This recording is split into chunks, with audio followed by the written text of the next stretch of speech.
Through the recordings I share time and again, I use non-English speaking words, which I infer reference as sacred sounds. I refer to them as such for a number of reasons. Firstly, they are actually in Sanskrit. Sanskrit is an ancient and classical language of India, and while I am certainly not a scholar by any means to adequately or appropriately represent the complete intelligence in and of this language, I can certainly attest to its power vibrationally and experientially. A highly complex and sophisticated language, Sanskrit is referred to as Deva Bhasha, the language of the gods. The first texts using Sanskrit are called the Vedas. They are dated by different scholars from 6500 BC to 1500 BC. There are 4 in total: the Rig Veda, the Yajur Veda, the Sam Veda, and the Atharva Veda. Each Veda has 4 subdivisions: the Samhitas, containing mantras and benedictions, the Aranyakas, comprising texts on rituals and ceremonies, the Brahmanas, encompassing commentaries on rituals and ceremonies, and the Upanishads, detailing texts discussing meditation, philosophy, and spiritual knowledge. In and of itself, their origination is not the reason for their inclusion in our recordings. Instead, I have discovered that there is an untapped and unknown power in Sanskrit, which potency I feel vibrationally.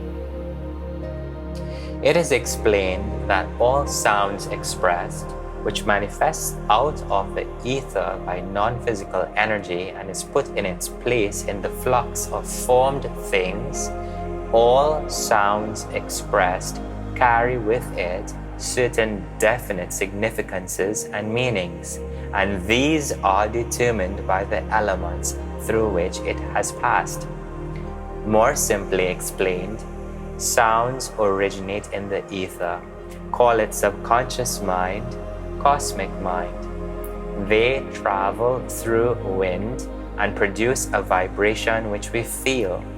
They create a particular kind of energy based on the individual sounds and combination of sounds that determines the sensation it creates in the mind, and from that sensation develop its various precise meanings which we perceive according to the form which it is used to create. So now, why do we use these Sanskrit sounds?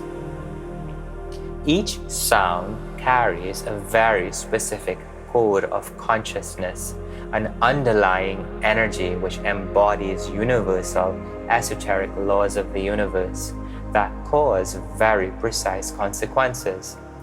The expression of each individual sound in Sanskrit occurs somewhere from the base of the throat and travels all the way up to the tip of the lips.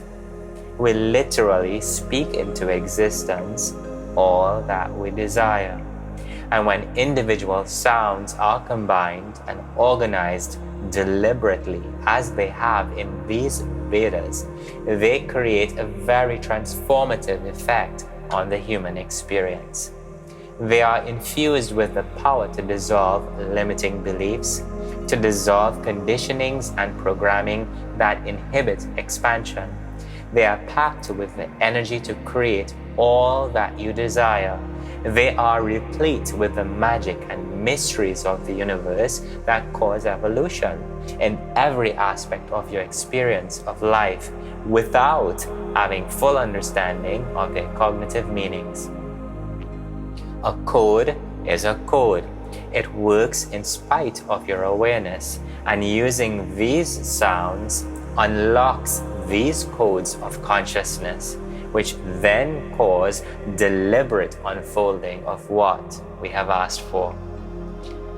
Experientially, when I studied this language, I became more aware of the effects of sound vibrations on my vibrational frequency. And as I grew to appreciate the life-altering power of this language, it became something I had integrated more in my personal practice. So much so that these sounds now continue to reverberate within without my physical expression. And now I'm getting to witness the remarkable unfolding. I want this same thrill, the same excitement, this same enthusiasm I feel for everyone, because everyone is deserving. We all are. There are 4 expressions that make up what is referred to as Mahavakyas, the greatest sayings of the Vedas. They are Aham Brahmasmi, I am God, from Yajurveda. Tat Tvamasi, that essence is you, from Samveda.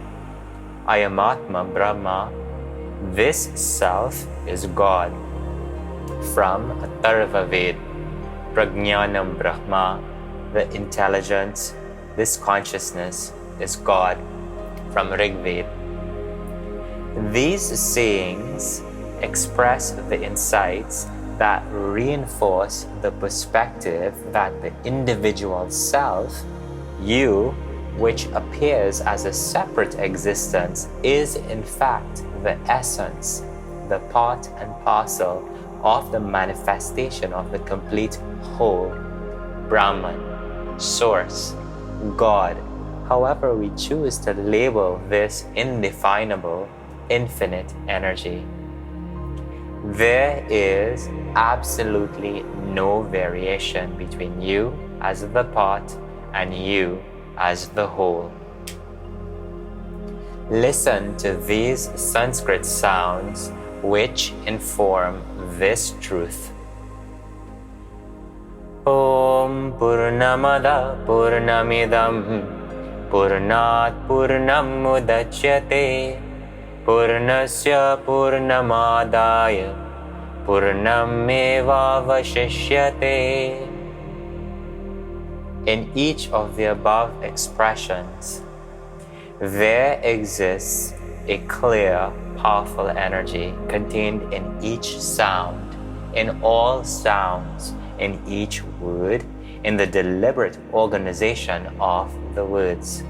And so, if we lose awareness of the translations, if we focus purely on the sounds, if we listen intently in the space of silence and stillness, periodically, consistently for extended time periods, not only do you feel the vibrations that cause significant transformation, but also you become it. Sound takes form, and the vibrations continue long after your listening is done. Thus, it is my steadfast belief, reinforced by my personal experience and perhaps better argued by a scholar of comparative languages, it is still my fervent belief that words in the English language do not have the same vibrational power or prowess as shabdas, the sound combinations in Sanskrit. As a result, given the diversified audience on here who may be primarily English speaking, I've used English and integrated where appropriate these sacred Sanskrit sounds to bring forth the energy that causes realization, that incites transformation, that induces manifestation, that will result in your expansion and your evolution. As vibrational extensions of Source, as vibrational personifications of Source, we came with the very specific abilities to create the life we desire. We came with the very specific abilities to focus energy. We came with the very specific abilities to translate all of our sensory perceivers vibrationally for the joy, for the expansion, for the fullness of our personal physical experience and our collective experience. And as an aspect of the universe, as a mirror of the universe, I hope to reflect to you this amazing intelligence. I hope to reflect to you this pure consciousness, this unconditional love. I hope to reflect to you all that is possible for you, the infinite possibilities that exist. And it is my invocation that this message and the contents of this channel will, at the very least, open your mind to the exploration of alternative ways, to the experience of unfamiliar sounds, to the realization of who you really are, and the endless possibilities available to you when you integrate these sacred sounds in your experience. It is my enthusiasm, my inspiration to lovingly create and share content in this channel that will at best inspire your inquisition, enable your adoption, empower your diligence, fuel your consistency, ignite your determination, support your journey all towards becoming your fullness, causing your unconditional clarity, your unconditional alignment with all that you are, and in so doing, facilitate your becoming a co-creator of the universe, where you create the fullness that you envision and you define for yourself. All things are possible. Much love.